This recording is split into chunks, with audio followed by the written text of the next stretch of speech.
कुछ ही दिन पहले उन्हीं के पार्षद रिश्वत लेते हुए सीबीआई ने पकड़ा। इस वक्त हम लक्ष्मीनगर विधानसभा के सकरपुर में खड़े हैं, 15 ई वार्ड के अंदर। आज हमारे साथ हैं यहाँ के विधायक के प्रतिनिधि राजेश तिवारी जी। राजेश तिवारी जी, आपका हमारे चैनल पर स्वागत है। आपसे ये पूछना चाहेगा, जो उत्तर प्रदेश के अंदर ऐतिहासिक जीत हुई है बीजेपी की, इसके विषय में आप क्या कहना चाहेंगे? मैं तो सबसे पहले हमारे यशस्वी प्रधानमंत्री आदरणीय नरेंद्र मोदी जी और यूपी के योगी बाबा जो हमारे मुख्यमंत्री भी हैं, उनको बधाई देना चाहता हूं कि उनके नेतृत्व में कार्यकर्ताओं ने जी तोड़ मेहनत करके और परचम लहराया है। मैं कार्यकर्ताओं को भी बहुत बहुत बधाई देना चाहता हूं। और मोदी जी की रणनीति और योगी जी की रणनीति कामयाब रही। जो इन्होंने कार्य किया उसके दम पर भारतीय जनता पार्टी फतह करके आई। सुनने में आ रहा है कि आप एमसीडी इलेक्शन की तैयारी कर रहे हैं। अभी तक तो दिल्ली की एमसीडी बीजेपी की मुट्ठी में थी। आगे आने वाले इसमें जो आप आदमी पार्टी बीजेपी के कार्यकर्ताओं पर या बीजेपी के पार्षदों पर लगा रही है, इन्होंने कोई कार्य नहीं किया, इस विषय में आप क्या कहना चाहेंगे? देखिए, आपने बहुत अच्छा क्वेश्चन किया। मैं आपको बताना चाहता हूँ, आम आदमी पार्टी बीजेपी पे 200 रुपये लगाती है, लेकिन अभी आपको कुछ ही दिन पहले उन्हीं के पार्षद रिश्वत लेते हुए सीबीआई ने पकड़ा।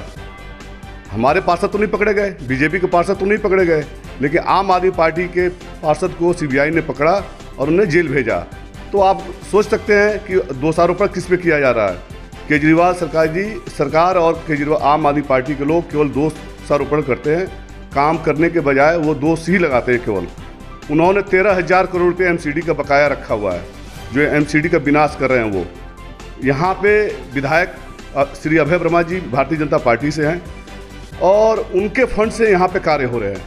उनके फंड से जो कार्य हो रहे हैं, पार्कों का रख रखाव, जिम लगाना, लाइटें लगानी। कहीं ना कहीं सूत्रों से ये पता लग रहा है कि आप आदमी पार्टी के कार्यकर्ता या नेता ये बोल रहे हैं कि ये जो कार्य हो रहा है लक्ष्मीनगर के अंदर, गली के अंदर, ये सारा केजरीवाल फंड से या मुख्यमंत्री फंड से किया जा रहा है। नहीं, उनका काम है कहना।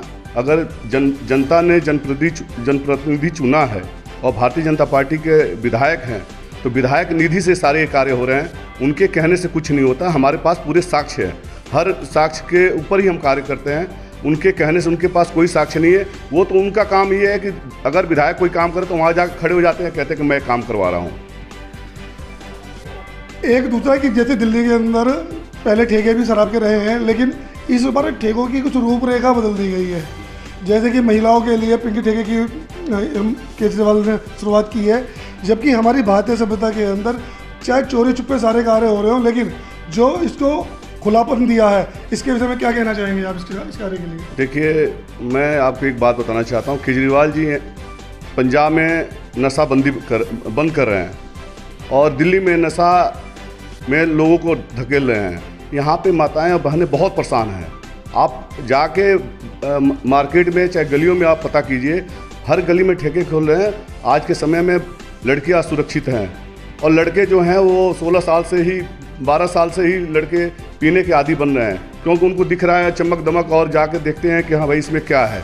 फिर वो उसमें कोई एज लिमिट है नहीं, वहाँ जाके अपना लेके मंगाते, किसी से मंगा के। वो बच्चे आजकल शराब के नशाखोरी में जा रहे हैं। और सबसे बड़ी बात है कि जगह जगह ठेके खोलने का मतलब और रात को खोलने का मतलब कि वहाँ पे अपराध बढ़ेगा, क्राइम बढ़ेगा, वहाँ छीना झपटी होगी, चोरी चकारी होगी, पॉकेटमारी होगी। तो ये पूरे दिल्ली का बेड़ागर्क कर रहे हैं केजरीवाल जी, और कुछ नहीं कर रहे हैं इसमें। जैसे कि एमसीडी के पार्षद के जो चुनाव होते हैं, ये पार्षद के चुनाव पार्टी के साथ साथ में फेस भी वैल्यू करते हैं। आप कितने सालों से इस क्षेत्र में रह रहे हैं और कितने सालों से आप पब्लिक की सेवा कर रहे हैं, बताएंगे? मैं यहाँ 1998 से मैं दिल्ली में रहता हूँ और मेरी पढ़ाई लिखाई यहीं से चालू हुई थी। और मैंने शिक्षा लेने के बाद यहीं पर अपना व्यापार किया। फिर मैं 2003 से, मैं बचपन से वैसे अपने छात्र जीवन से ही राजनीति में रहा, एबीवीपी में पहले। उसके बाद 2003 में मैं भारतीय जनता पार्टी का यहाँ पे प्राथमिक सदस्यता लिया। फिर मैं लगातार पार्टी के लिए काम किया और मैं 2016 से लेकर 2021 अक्टूबर तक मैं भारतीय जनता पार्टी का मंडल अध्यक्ष रहा और पार्टी की सेवा की।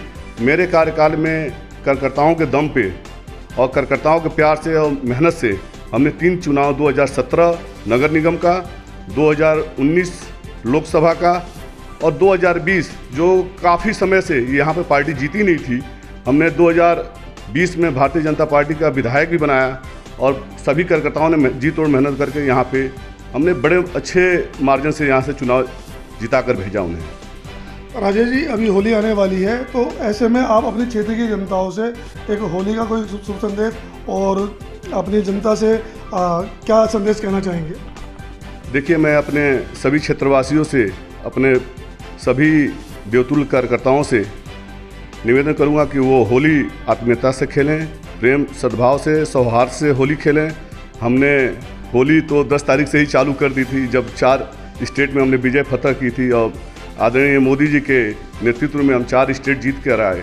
तो 10 तारीख को ही राष्ट्रीय कार्यालय से होली स्टार्ट हुई और ये होली 18 तक चलेगी और जब तक MCD का चुनाव नहीं तब तक हम होली मनाएंगे।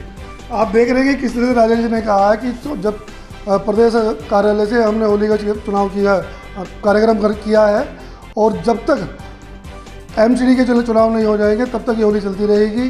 कैमरामैन पीयूष के साथ में मनोज गुप्ता की खास रिपोर्ट।